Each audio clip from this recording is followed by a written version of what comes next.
दूसरा प्रश्न है दुख क्यों होता है। नाम नहीं लिखा है, किनका है प्रश्न भाई, हाथ उठाइए। दुख क्यों होता है? कल्पना जी ना। हाँ, दुख क्यों होता है? एक एक लाइन का जवाब सुनिए। कामना जहां उपतन होती है वहीं दुख होता है। कुछ चाहिए, कुछ पाना है, वो इच्छा पूरा नहीं हुआ सो दुख का कारण बना। और इच्छाएं अनंत हैं, क्योंकि मन का पेट कभी भरता नहीं है। ये वाला पेट तो भर जाएगा, 1.5 किलो डाल लोगे तो भर जाएगा गोदाम, लेकिन मन का पेट इतना बड़ा है, इतना बड़ा है कि वो जल्दी भरता नहीं है। तुम्हारी कामनाएं हैं तुमको कहां से कहां रुलाया और भगाया और क्या क्या नहीं कराया। और दुख जो है ना, जब तक द्वैत है, जब तक दो है तब तक दुख है। और आगे की बात थोड़ा गंभीर बात सुनिए। जब तक ये मान रहे हो कि मैं और मेरे बदले एक और दुनिया है, तब तक दुख है। मैं हूं, ये मैं हूं, ये वो है, ये मेरा है, ये उसका है। जहां दो है वहां दुख है। और संत क्या करते हैं? एक हो जाते हैं। वो कहते हैं दूसरा कुछ है ही नहीं, जो है सो मैं ही हूं, सब कुछ हम ही में तो समाया। अद्वैत है सब, बाहर ही मेरा विस्तार है, अंदर भी मेरा विस्तार है, सब कुछ तो मैं ही हूं। शिवोहम शिवोहम, सब कुछ मेरा ही स्वरूप है। वो आत्मज्ञान से होता है, वो बोध से होता है, वो होता है संतों के संग से, संतों की वानियां सुनने से और अध्यात्म में आगे बढ़ने से।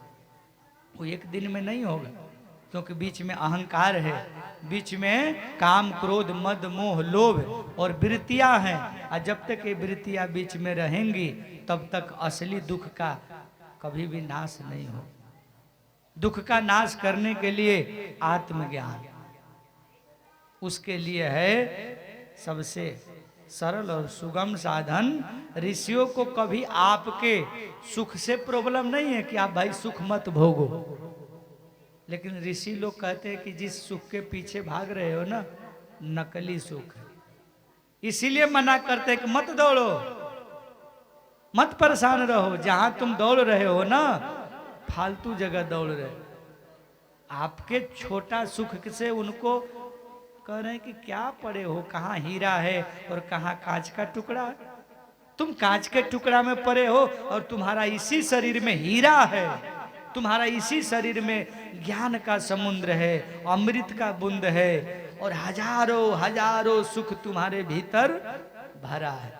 और तुम 2 कौड़ी के लिए, किसी के देह के लिए, किसी के मान प्रतिष्ठा के लिए, किसी का चेहरा अच्छा लग जाता है, किसी का बात अच्छा लग जाता है, कोई धन बढ़िया दे दिया, दिन भर दुम हिलाते फिरते हो, छोटी छोटी बात के लिए स्वार्थ में डूब जाते हो।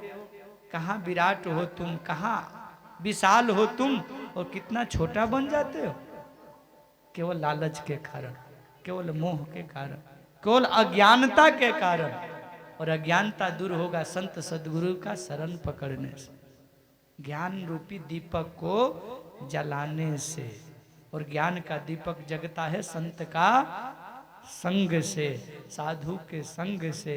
और साधु केवल शरीरधारी नहीं, पढ़ा लिखा साधु, जो उपनिषदों को पढ़ा हो, वेदों को पढ़ा हो, संतों के वानियों को पढ़ा हो और सही सही अर्थ करना जानता हो, जो अंधविश्वास न फैलाए, जो आडंबर न फैलाए, जो भगवान को आगे रखे, अपने को पीछे रखे। ये नहीं कि हम ही को पूजो भगवान को पीछे कर दे, ऐसा नहीं। तो दुख का मूल कारण क्या है? एक शब्द में, कामना। ये जो मांगने का आदत है हम लोगों को, तो क्या आज से कामना छोड़ दें? जिएंगे कैसे फिर? इसका सूत्र संतों ने बताया कि अपने लिए कामना नहीं, पूरे समष्टि के लिए जीना। अपना निजी स्वार्थ के लिए नहीं जीना, पर 24 घंटा अपना ड्यूटी निभाएंगे समाज के ऊंचा उद्देश्य के लिए, समाज के सही काम के लिए। एक मिशन ले लेंगे जीवन में, कोई बड़ा काम उठा लेंगे अपने जिंदगी में और पूरी ऊर्जा उसी में झोंक देंगे। अपने पेट के लिए नहीं जिएंगे, अपने निजी स्वार्थ के लिए नहीं जिएंगे, सबका भला जिसमें होगा उसके लिए जिएंगे। और जब सब कुछ भगवान ही है तो उनका सेवा में लगे हैं। तो फिर अहंकार नहीं पालो कि मैं कर रहा हूं, और जहां मैं मिट गया वहां दुख मिट गया। दुख कब तक है? जब तक तुम मैं बन के बैठे हो कि मैं कर रहा हूं, मैं ही हूं। ये मैं जब बन के रहोगे ना तभी तक दुख है। और जहां मैं मिट गया तो फिर तो लग जाओगे काम में, काम काम काम। अच्छा करो, अच्छा करो, अच्छा करो, शरीर का सदुपयोग कर लो, कुछ ढंग का काम कर लो, फिर लगे रहो। बहुत आगे की बात है, ये सब बातें एक दिन में नहीं समझ में आएगी। मैं सीधा सरल करके आपको समझा रहा हूँ। बोलिए गौरी शंकर भगवान की जय।